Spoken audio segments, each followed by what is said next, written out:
Hello po, mabuhay ang Pilipinas. Ako po si Sheila Madrazo Omar, RN. Isa po akong nurse.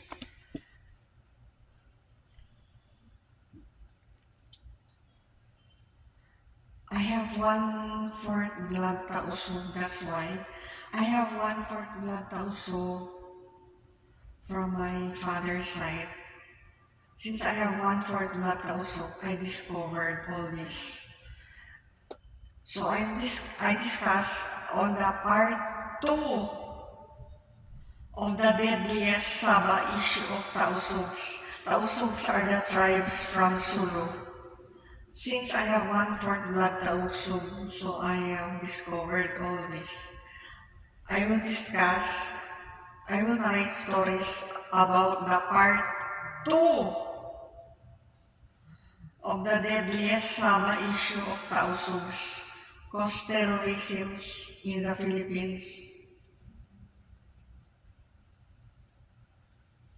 To the Omar massacre to our PNP sa 44 last January 25, 2015 in Mamasapano, Maguindanao, I have reported this to the Legal Division of the Professional Regulation Commission. And it's also about the corrupt hard fackers to Madrazo women. My middle name is Madrazo, my mother's side. All this in relation to Philippine history, recommendations for investigations. So I will now narrate stories on the summarized issue. So I will now discuss on the summarized history of the North Borneo known as Sabah in relation to Philippine history. So last 1500s, North Borneo known as Sabah was part of Brunei.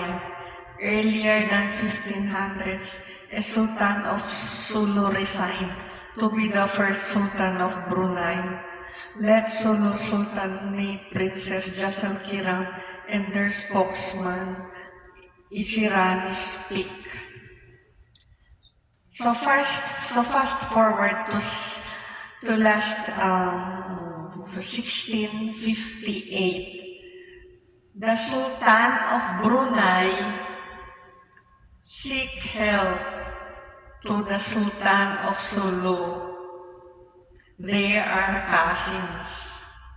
The Sultan of Brunei seek help to the Sultan of Sulu to resolve the decade Brunei Civil War.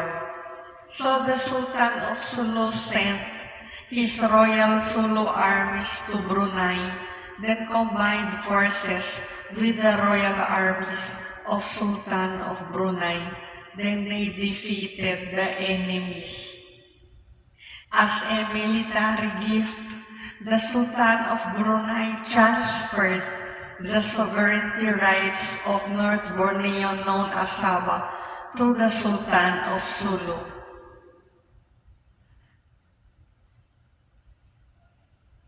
Thus, the royal Sulu armies are the Tausugs, natives from the Sulu tribes. At mga lolo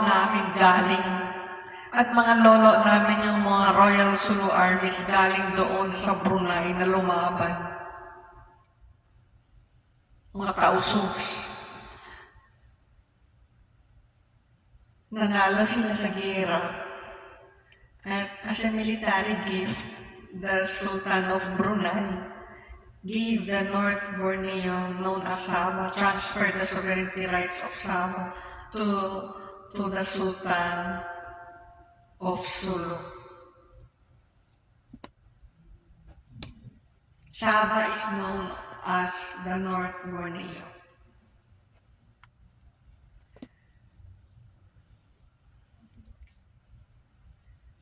Later, the Sultan of Sulu and Sabah had made lease agreement of North Borneo known as Sabah to other nationals, then transferred to an Austrian, but still could not manage Sabah. the Sultan of Sulu and Sabah had made lease agreement of Sabah because Spain was attacking Sulu. So the Sultan terribly needed money to buy war weapons as defense. That time, Philippines was under Spanish colony.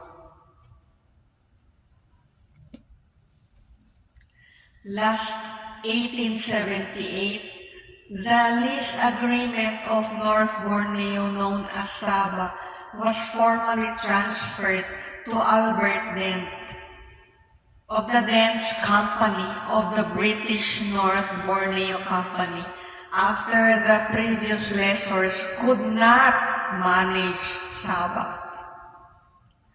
Last 1885 Madrid Protocol, the United Kingdom recognized Spanish sovereignty over Sulu in exchange for Spain giving up any claim to North Borneo known as Sabah, which led the British to establish protectorate over Sabah last 1888 until 1942.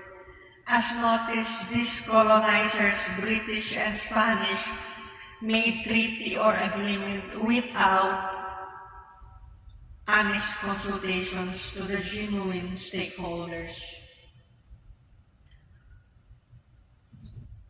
That year, Philippines was under Spanish colony. Sulu was part of the Philippines. The Sultan of Sulu and Sabah is a Filipino from Sulu, Philippines.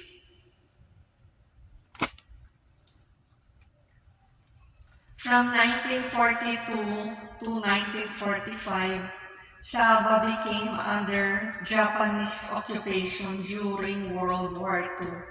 The Philippines also became under Japanese occupation. The Filipino women were kidnapped, gang raped by the Japanese Imperial Forces. Last 1945, Sabah was liberated by the Australian Imperial Forces. Last 1946, North Borneo, known as Sabah, was administered by the British Military Administration and became British Crown Colony, because accordingly the British North Borneo Company could not manage Sabah. As noticed from the 1878 Sabah lease agreement transferred to British North Borneo Company, a private chartered company, while transferred to British Crown Colony, the British government that time. As noticed, Sabah is always transferred to another lessor by the same reason could not manage. From 1961 to 1963, during the transition liberation of Sabah, the under British colony of Borneo State of Malaya organized the Cobalt Commission for the United Nations to do the plebiscite to determine whether the citizens of Sabah or the Sabahans favored their territorial state inclusion to the Federation of Malaysia. The proposed union of the Federation of Malaysia were mostly favored with minor oppositions. In international law, there is such a law called the right to self-determination or the right to choose citizenship. Meanwhile, in the Philippines, last September 11, 1962, the Sultan of Sulu and Sabah transferred the sovereignty rights of Sabah to the Republic of the Philippines through Philippine President Diosdado Macapagal. Last September 12, 1963, President Macapagal claimed the territory and full sovereignty titled Dominion of North Borneo known as Sabah that was ceded by the Sultan of Sulu Ismail Kiram I to the Republic of the Philippines. President Macapagal is a relative of President Macapagal is a relative of Sultan of Sulu through Lakandula of Tondo. Last September 16, 1963, Sabah became united with Malaya, Sarawak, and Singapore, which formed the Federation of Malaysia, or Malaysia, a newly established nation recognized, registered to the United Nations through the Cobalt Commission, as explained earlier. Last 1965, Singapore was expelled from Malaysia because of the interference of the Chinese competitor on colonization. Last 1965, Singapore was expelled from Malaysia because of the interference of the Chinese, the Malaysia's competitor on colonization.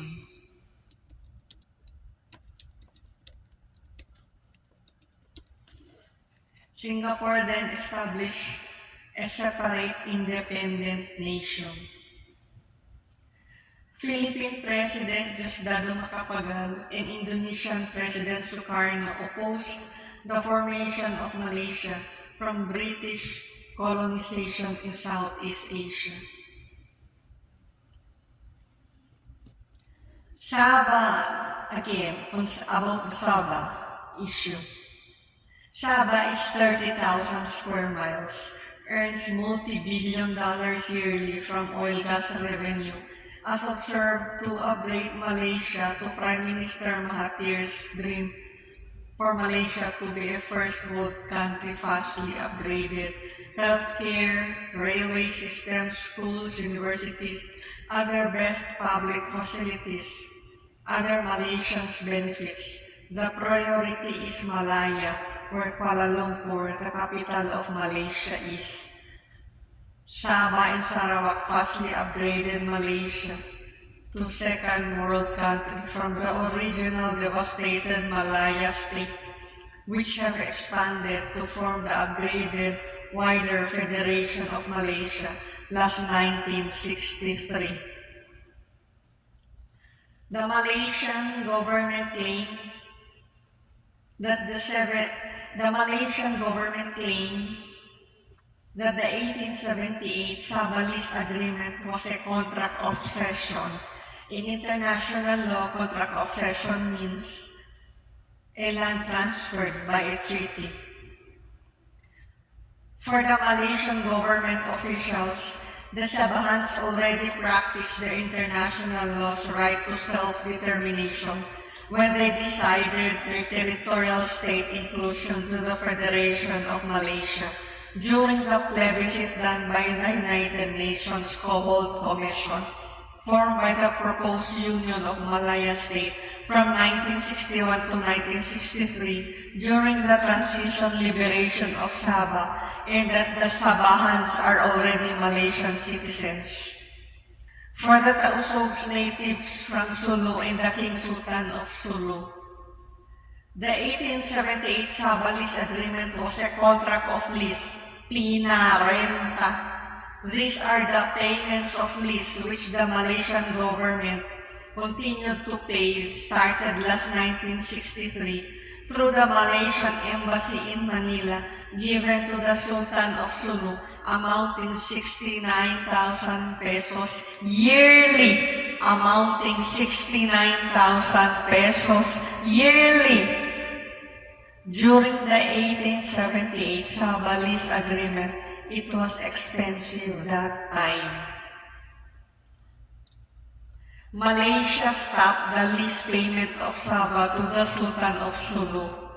After the Sultan of Sulu royal armies traveled to Lahadatu, Sabah by sea under the leadership of their Prince Raja Muda to reclaim Sabah, caused the 2013 Sabah standoff. After Philippine President Noynoy Aquino signed the MILF's Bangsamoro Basic Law with hidden intention for Malaysia's creeping expansions to Mindanao through the Malaysian-sponsored Filipinos private armies. the MILF, with Malaysian Prime Minister Razak, with Philippine government peace panel managers Deles and Ferrer. This treaty of MILF's BBL o Bangsamoro Basic Law was signed in Malacanang Palace without honest consultations to the genuine stakeholders caused the 2013 Sabah standoff. It was broadcasted by Philippines and foreign Al Jazeera medias. During the 2013 Sabah standoff, Philippine President Noy Aquino sent Philippine Navy ships to Tawi-Tawi Sabah border. Philippine National Police headed by Purisima traveled to Simunul Island, Tawi-Tawi, and at a distance were the Philippine Coast Guard ships. The Philippine Navy ships were in coordination partnership with the Malaysian Navy ships sent by Malaysian Prime Minister Razak to Sabah Tawi-Tawi border. This resulted for Malaysia to maintain the grab of Sabah, cause the reinforcements of Sulu Royal Armies cannot cross the Tawi-Tawi Sabah border.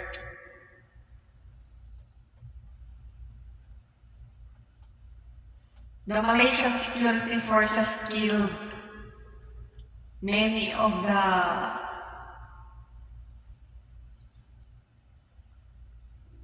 men of the Sultan of Sulu who first traveled to Sabah in Lahadatu.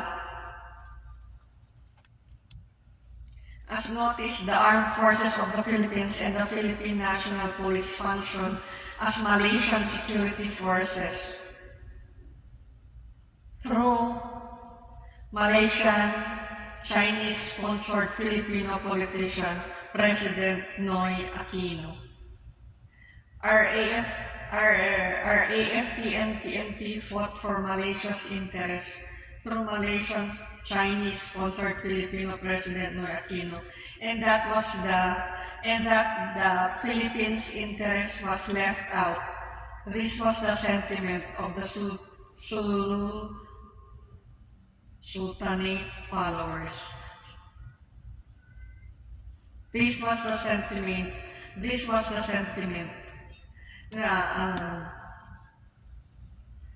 Our AFP and PNP fought for during the 2013 Sabah standoff. Our AFP and PNP fought for Malaysia's interest, which maintains Malaysia's grab of Sabah through Malaysia Chinese-sponsored Philippine President Noy Aquino, and that the Philippines' interest was left out. This was the sentiment of the followers of the Sultan of Sulu.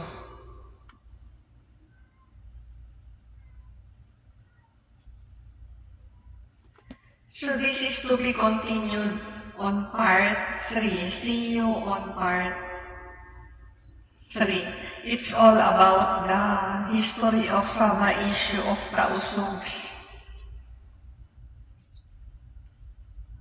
which started the terrorisms in the Philippines to the over massacre to our PNP sa 44 last January 25, 2015 in Mamasapano, Maguindanao. I have reported this to the legal division of the Professional Regulation Commission. And this is also about the corrupt fackers to Madrazo women. My middle name is Madrazo. And I have one-fourth blood Tausugs, so I know all this. Thank you. See you on part 3.